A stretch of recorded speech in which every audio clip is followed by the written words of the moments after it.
I'm working just the same way that I've worked in the past. Now, don't get me wrong. I'm hustling. You are hustling. I'm hustling. Listen, I'm not. I'll get not text working. from you like you lock in on like the team and everything like that around 2 p.m. and then I'll go to bed at like 10, 11 and I'll wake up in the middle of the night and it'll be like Priamo 1 a.m. And I'm like, Yeah. Oh no, dog, I ain't texting back. Yeah, for sure. I gotta sleep. And I'll be on the phone with these guys till fucking midnight, 1 o'clock. Yeah, I'm like, yeah, rock on. Yeah. So we're working though. You see how the same level of effort, but when you're working in a smarter system, Correct. and you have access to more people, The to sell return to. is 10 times, and it makes you more excited. You're like, oh my gosh. Exactly. Oh yeah. So now I can't get off of it. Yeah. Bro, I love it. And I tell people this, it's kind of where I came up with the adversity king. It's like everybody wants the crown, the king's crown, but what precedes the king's crown is war. Mm-hmm. And war is a consistency of multiple battles. You know what I mean? So you're gonna win some, you're gonna lose some, but like It's war. it's war. So what did you think was gonna happen? Yeah, what did you think it was gonna? If you wanted something, you wanted to do dances and eat, cupcakes, be the jester. Right. You know what I mean? Yeah. Go get the clown suit on and dance for me and bring me some donuts.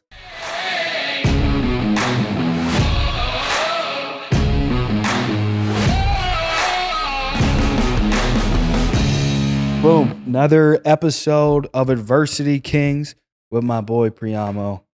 Right Back hand. already. Let's go. Back. Probably going to do this every month. Yeah, Let's- I mean, yeah. until we start to get the next guys coming on here. Yeah. Well, no, I think minimum we should just once a month. And the standard will go up and then it'll be $100,000 a month. We'll see how high we keep making the standard because I don't want it to just be us forever. Right. Yeah, Yeah, and exactly. We'll get a couple other guys on here, but it'll just be killers. It'll be absolute kings and queens hopping on the podcast. So another month in, and you've been with us probably 3 full months, 4 full months, 3 full months. 3 full Yeah, months. this would be the fourth and one. 2 out of those 3 full months was 50,000 plus in gross deposits, profit deposits, Mhm. something along those lines. So, dude, what's it seems like it's getting bigger every day. It seems like your organization's getting bigger every day. It seems like the contribution to the overall organization. I told you last night, I was like, dude, without you, we wouldn't have doubled up. You know what I mean? As quickly as we did. Right. I appreciate that, bro. Yeah, if it wasn't for it's you, just I math. wouldn't be here. yeah, no, it's just math. So, what's on your mind? It's just blessing with the guys that we have, Dude, men and you're women. blessed. Yeah, I mean, because we've been in this industry a long time. Yeah. Me 4 years, you 7, 8? yeah. So we've seen how many people that come and go, Yeah. how many people you do business with, etc. I genuinely cannot understand how we got so many good people out the Yeah. gate. Literally. But that's what it is. It's good Newbies, people. experienced guys from other companies, captive companies, brokerage companies, all flooding over with a better mindset. And like, yeah, they'll hit us with the culture, but they're excited about the leads. We've got a solid lead. We've tried out. I tell people, try out all the other leads. Try them out. You know what I mean? And Right. people come back. They're like, oh, I want to run the exclusive VIP lead. Right. You know what I mean? I'm like, all right, If you want it, Yeah, you want it. run It's it. good. you're on it. No, I met with some of the ladies that work with us now, Jamie and Chrissy, Yeah. and they echoed the same thing that everybody else is echoing, which is the environment that we have right now is just, it's not positive in the sense that it's a fake positivity, like, Yeah. oh, good job, like you're doing so good, like that fake Yeah. encouragement. No, it's Real. people genuinely want to do business with each other in here Yeah. because people like to do business with people they like. Correct.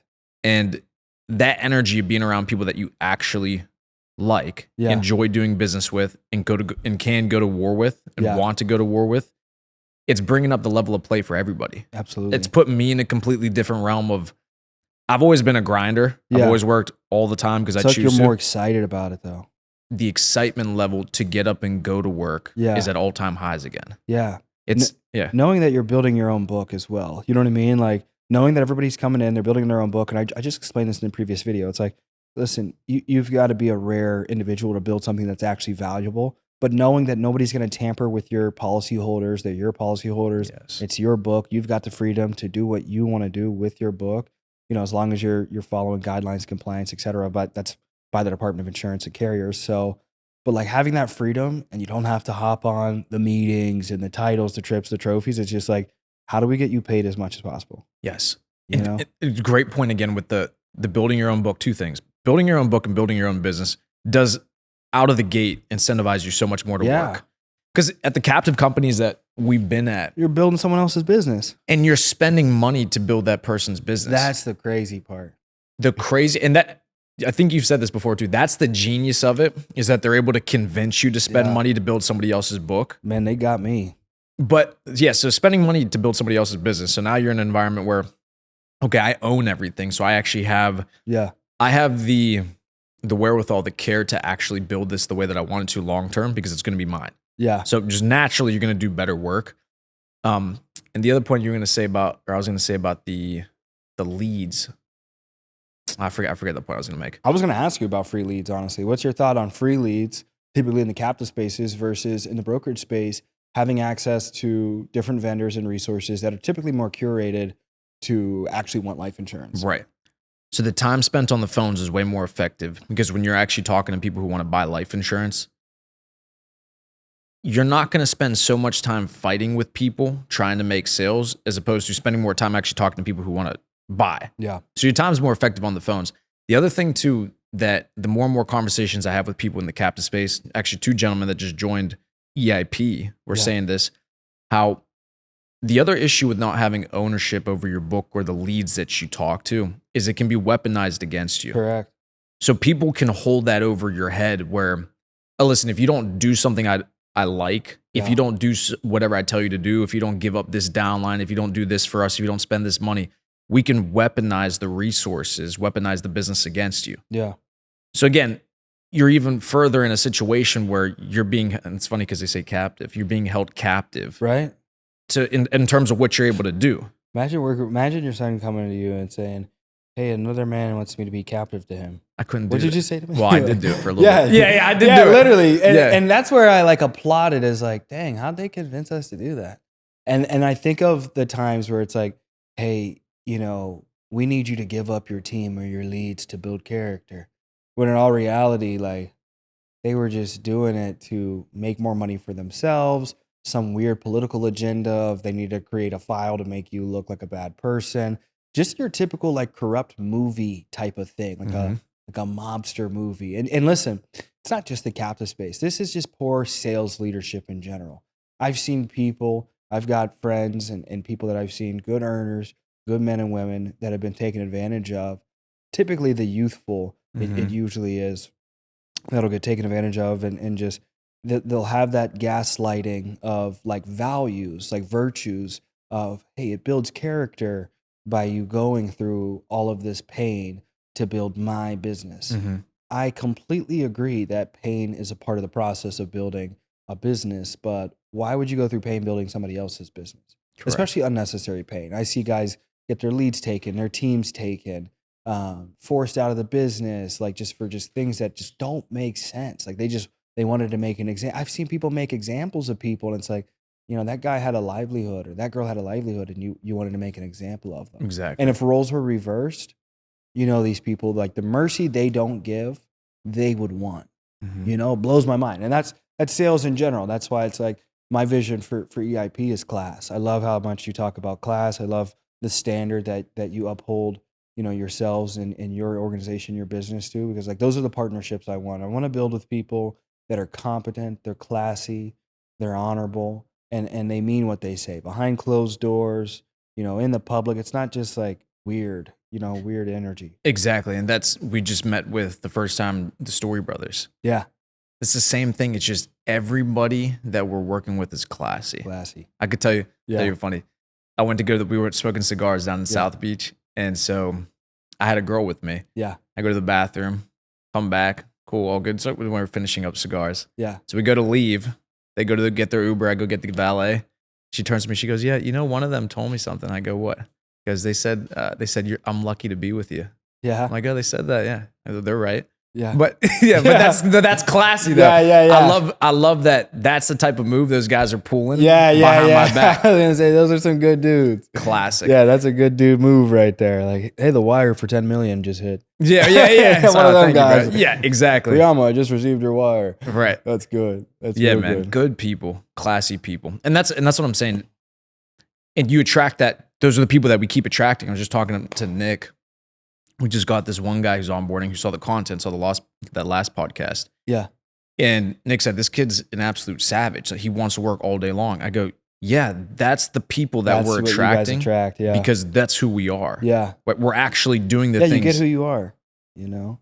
And the life insurance space is so simple. I remind all of us always, and myself, like when I need a reminder, it's like, I need to inspire more leads and more dials. And it's not just, hey, buy our leads. We sell our leads at cost. It's you generate leads. You figure out how to become your own lead company. How can we help you become your own lead company? Because the individuals that are generating the most leads, which is just whoever's company is getting the most human beings to get their eyes and their hands on that company's product or service, is going to make the most money. Mm-hmm. And that's all it is. It's very simple. Like everybody has to look at their business. This is your business. You're not in the captive space anymore. And even if you are in the captive space and you want to make more money, is your business is a matter of getting your product or service in front of as many human beings as possible every single day. Exactly. And that's what translates to money. Exactly. That's a great point about being able to speak well, being able to get in front of people. Yeah. So I'll give 2 examples. I always say it's so important to be able to speak well because you could be the most intelligent person on the face of the planet. Yeah. But if you can't communicate your ideas to other people, Correct. what does it matter that you're intelligent if you can't communicate that? Yeah. You could be the smartest person, but if you don't talk to anybody, nobody knows. Yeah. It's as if it didn't exist. It's the same thing with being a top salesperson, practicing all the rebuttals, doing all. But if you don't buy leads or you don't have people to talk to, Yeah, those are the best. You could be 100% closer, the most fantastic salesman in the world.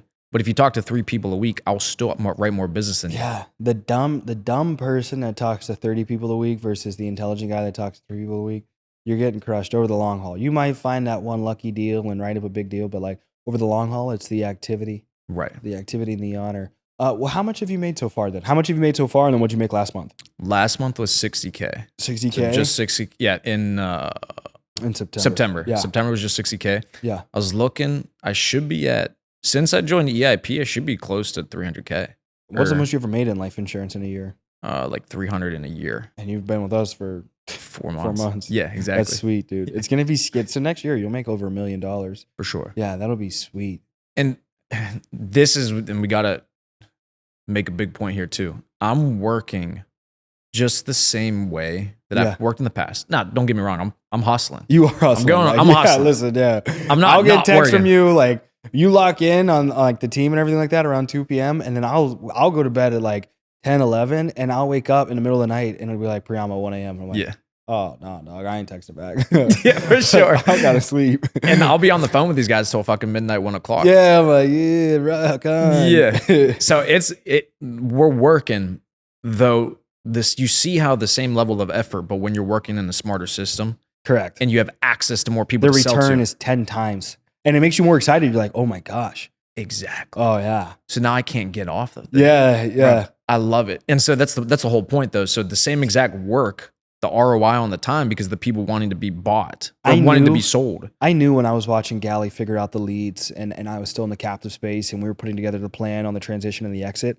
When I was watching her generate these leads and make these calls and these people were interested in life insurance. And then I was like, okay, well then they have cancer, they're sick, they're not gonna be able to qualify. They were healthy. I was like, okay, they're poor, they're delusional, they don't know. They were competent, they were aware, they knew what was going on. They wanted life insurance. They had $500, $600 a month to spend and she's slinging deals every single day. And I'm like, Doug, I would pay $1,000 a month. Like the quality of life goes up because you not only do you spend your money, but you spend your time. Correct. And so people don't realize like you are only going to make dials for so long unless you're a psychopath. And we've all gotten back on the phones. I make a couple sales here and there, but it's like, I'm talking like that hardcore dials. You know what I mean? Like, so what I feel bad for people is like, there's like a ticker inside of you. And some people it's 100 dials and they quit. Some people it's 1,000 dials. I shouldn't say quit, but they hit a fatigue. Right. It's 1,000, it's 10,000. I've had to have made $1 million dials. I don't know what it is, but like you hit a certain amount of dials and you're like, you need to be transcending into building an agency or finding some type of system that's automated where you can afford to delegate out the dials and the systems in place where you can just run and operate and sell insurance, or you need to build an agency. Right. And so I feel bad for people because they'll work in these systems and they'll spend their time burning through these low quality leads that are marketed, hey, get a will, get a protect your child kit. And like, and this is just sales companies in general, whatever's out there, like, or even the guys that just have no leads, like, just go knock doors, figure it out. Like, you should be as intentional as possible. You only get to do this life once. Correct.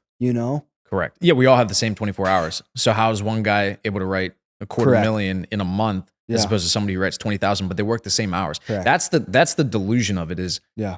you'll work the same hours, but if you're dialing people that aren't answering or aren't interested, Yeah. that same 12 hours you spent dialing, you only get 2-3 presentations.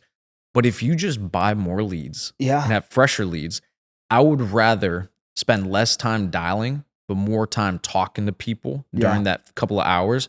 You're going to make more money doing that. And even if you do convince and sell that lower quality lead, they're going to cancel, get replaced, or the guy that owns the company or controls the book of business, the shareholders, whatever it might be, they have the data. Mm-hmm. So they're like, hey, look, because most of these captive companies, they recycle the policies that get sold to the fresh salesman or the veteran salesman that's super aggressive and just stamps everybody's and stomps on everybody's business.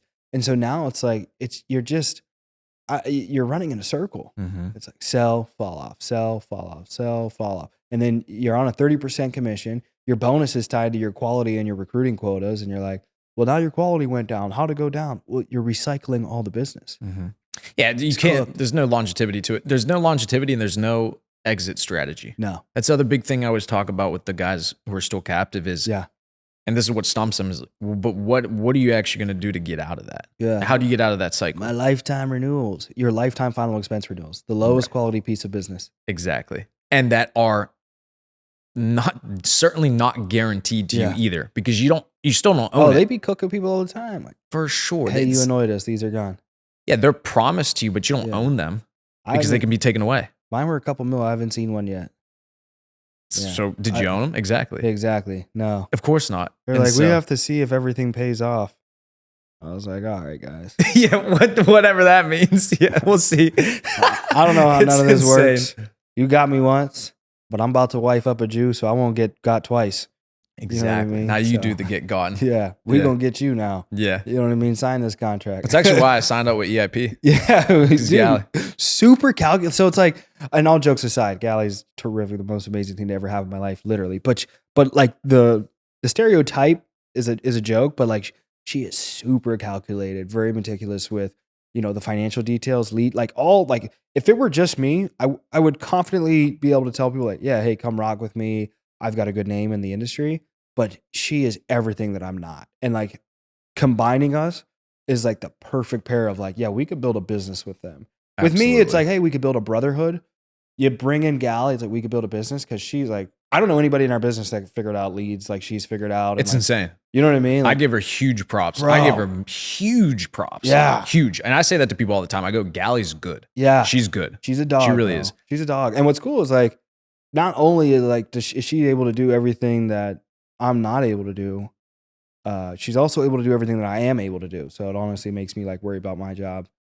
Right. I'm like, phases you out. Like, dang, I hope she don't figure out how to like, recruit as good as me. But right. No, it's good. It's good. You find a really good woman, and it's like, what's fun is like she wins, I win, she wins, and it's really good. Yeah, man. It is good. And I just want to give one piece of advice too. This is important for people to hear. Yeah. Because a lot of people who are coming from the captive space, they've never been in the broker space before. Yeah. One of the biggest issues I see people run into is when they're buying resources for themselves and they don't necessarily see the results that they wanted for that week. Yeah. They'll change the input for the business. Yeah. Meaning that, okay, let's say I put aside 2,000 this week for leads. Didn't write the business I wanted to. Now next week I want to put aside 0 or 1,000. And I'm going to start to do less investment into my business. Dang. Don't get stuck into the headspace of, okay, I didn't do as well as I wanted to, therefore I'm going to peel back. Yeah. That's not how you get out of a difficult situation. That's also not how you let the numbers play out. Those guys bury themselves. Because it's that's what I see in the brokerage world. Those guys bury themselves. Yeah, they become afraid because they don't get the result that they want off of the resources, so therefore they just completely stop investing. You can't do that. I show people my goal and commit tracker all the time on my team, and the Prizo tracker. So we track all of our statistics for the business. We have an Excel spreadsheet for that. And I'll show them every single week my presentation numbers, and then I'll show them how much production I wrote for that week. Yeah. And so what do they see? Consistency in the presentation. So that's how many people I actually present to and talk to. 15 to 20, 25 a week. Fantastic. But the production week to week doesn't always look the same. Yep. Some weeks I'll write 8,000 ALP, 10,000. This past week I wrote 42,000. So in in July, whenever I was producing more heavily in the field when we first started, I had a week where I did 30,000 in 2 days. Yeah. Or 3 days. Yeah. Yeah. So my point is that did I ever change how much I invested in the leads from the week that I wrote 8,000 to the week that I wrote 30,000? Yeah. It's the same exact lead spend every single week. But what I did is I allowed myself the opportunity to get those big weeks. That's why I tell people don't come to the entrepreneurial world, the brokerage world. Like go to the employee world, the captive world, if you don't have huevos. Yeah. You know what I mean? You got to have some cojones, some huevos, mental fortitude, because that's life, that's business. I don't think Elon Musk looks at Tesla or any of his businesses. And now I can make entrepreneurial references because people watching this, if you're in the broker space or you're thinking about it, or you're thinking about starting there, like don't, if you have to question like your ability to withstand pain and risk, don't do it. It's like all the people telling you it's better, they're lying. It's not better, it's harder. Correct. And that's what precedes the better. It is better, but after you accept the fact that it's harder. Correct. There's more risk. This is an entrepreneurial game. Correct. This is the major leagues. What's better for the employee is elementary football, midget league football. But if you want to get hit and play with the biggest and have opportunity with the biggest contract comes with your ability to take the biggest hits, make the biggest plays. You know what I mean? I hate the sports analogies, but there's no other way for me to like get this through your head. Is like, it is not for everybody. We turn people away with scaling EIP. I don't think any of us, at least the partners, I don't think any of us have put out any content that says we're hiring or look at all this money we spent on cars and watches. We're hiring titles, strips, and trophies. We're hiring. No, we're not hiring. We are not hiring. We have partnership opportunities for high level people that want to own their book of business. They want to build something special. And they want to see what that can look like in the private equity space in the years to come. And I talked about that with a couple of the guys where you can't actually expect to own something, have your own expenses, get all the perks of owning, being a business owner, and it not be more difficult. You also can't expect to make $10 million or $100 million and expect it to not be difficult. No, it's supposed to be the most difficult thing you ever do. Yeah. That's how it works. But that's why you're going to get the benefit of it in the long run, because when you do figure it out, that's why you're going to make so much more money. Not only just make more money, but also have the equity for when you want to exit. Correct. That's the difference. Correct. And I tell people this, it's kind of where I came up with the Adversity Kings. Like everybody wants the crown, the king's crown, but what precedes the king's crown is war. And war is a consistency of multiple battles. You know what I mean? So you're going to win some, you're going to lose some, but like it's war. It's war. So what did you think was going to happen? Yeah, what did you think it was going to? If you wanted something, you wanted to do dances and eat, cupcakes, be the jester. Right. You know what I mean? Go get the clown suit on and dance for me and bring me some donuts. Exactly. I used to tell my guys when I was 21 and if they complained or anything like that, I'd be like, if you're not happy, go home and bake me some muffins. Right. And I will pay you. You come back here, you do a little dance for me. I'm so glad I didn't get into any type of trouble, but I was always good to people. Even me being aggressive, I feel like I had my Michael Jordan moment of like, I just wanted to win. Even when I was in the wrong vehicle, I've never had any issues. I've never had anybody reach out and be like, you did me wrong, you did this, you did that. And if I did, I reached out to them first. And I said, look, I wasn't nice to you. I wasn't respectful. I could have handled that differently. I'm sorry. I hope you can forgive me. And these other people, they have egos and they hurt people and they won't acknowledge it. They won't say it. But my genuine intention has always been to win.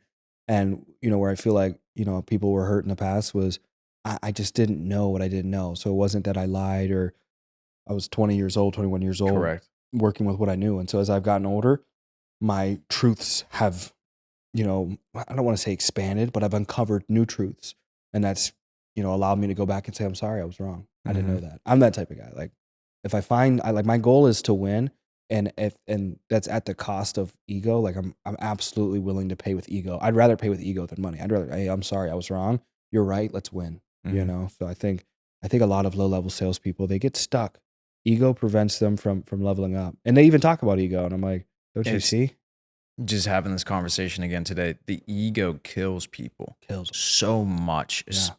And it happened to me too. Yeah. Like it happened to me when I first came into the business. I was young. I thought I was making the money. Yeah. I thought I was the big dog. Oh, Yeah. and your ego inflates with that. Correct. And if you don't check it or you're not self-aware of it, and I wasn't self-aware of it. Yeah.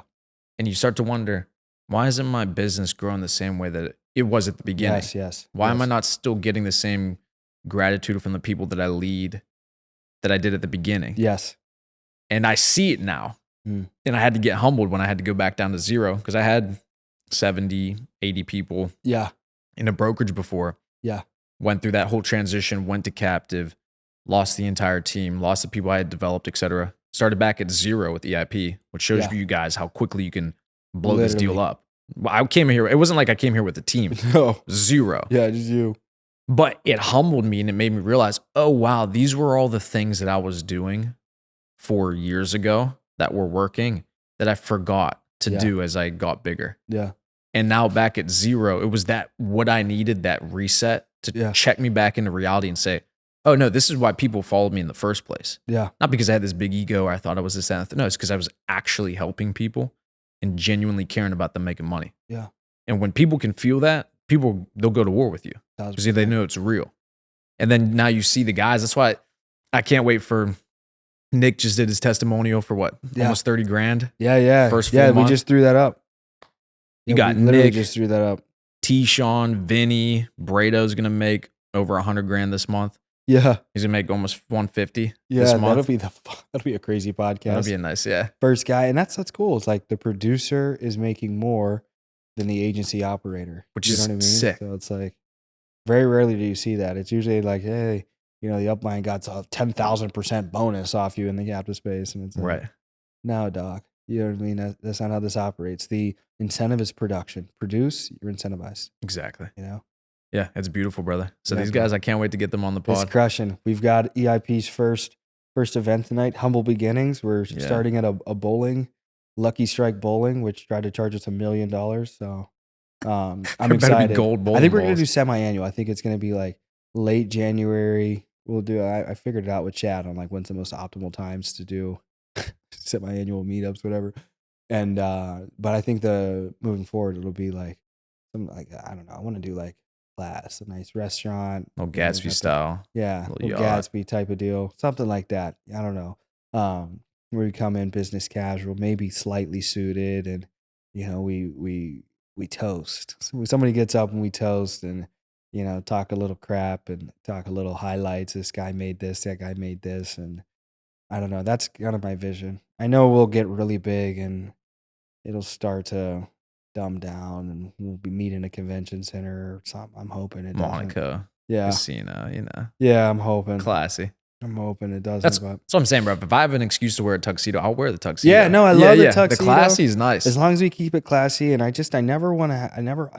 want to do my best to protect us from going to stages where we allow losers to talk. Right. And I really only want the producers to talk. Like, top 10 producers, top 3 producers, you guys get up there and rip. You guys wrote millions of dollars of good business and annuities this year. Share some advice, highlight you. Here's a bonus. Exactly. Nobody else deserves anything. You know what I mean? Like if you weren't right in business, then you were an assistant. I look at myself as an assistant to this life insurance business. My job is to assist you, support you. Do you need leads? Do you need better leads? You need mentorship, coaching, consult. Like I'm an assistant. What do I think? I'm the guy doing it. I'm not the guy doing it. You know what I mean? I'll sling a deal here and there, but like, you know what I mean? The guys out there going to war, the generals, like I want to bleed with you. And my ability to bleed with you is like, here's your sword. Right. Yeah, exactly. I mean? I'm gonna give you the best equipment. Back. You know what I mean? Type deal. So, dude, super, super excited. You remind me of Tate.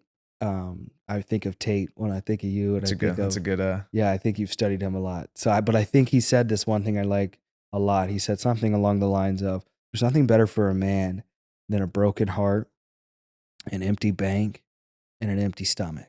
Something along those lines.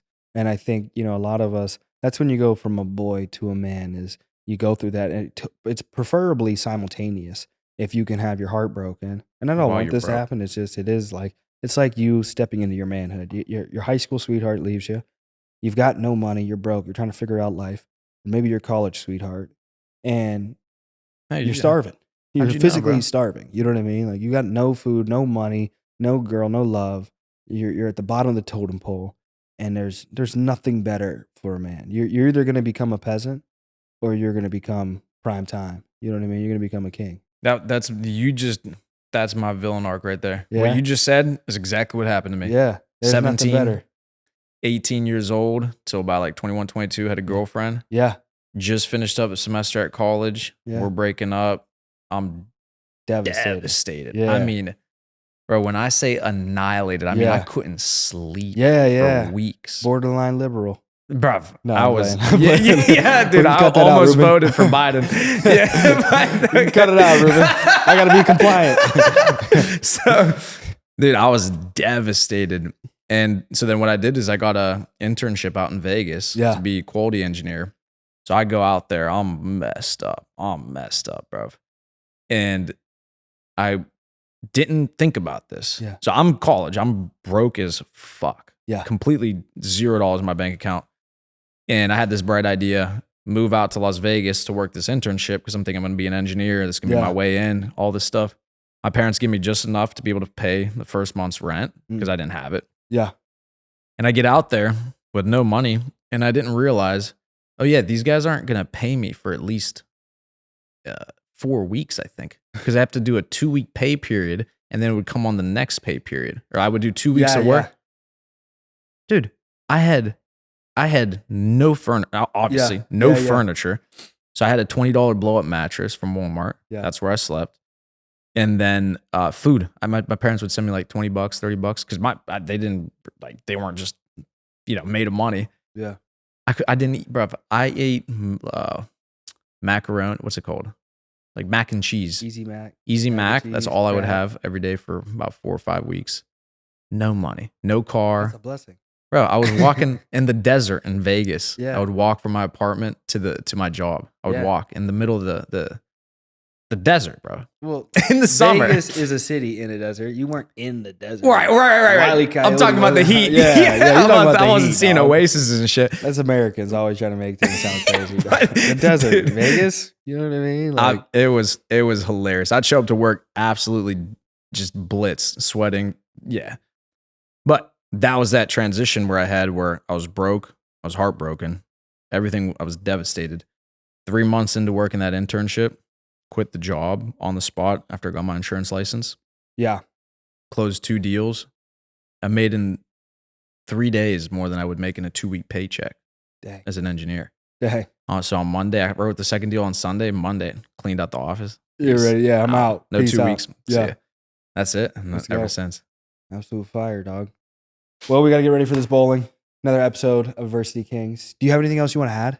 Shout out La Familia, Octavian, everybody. Yes. God bless those guys. They're fantastic. They make me excited to go to war for them every single day. So that's a blessing.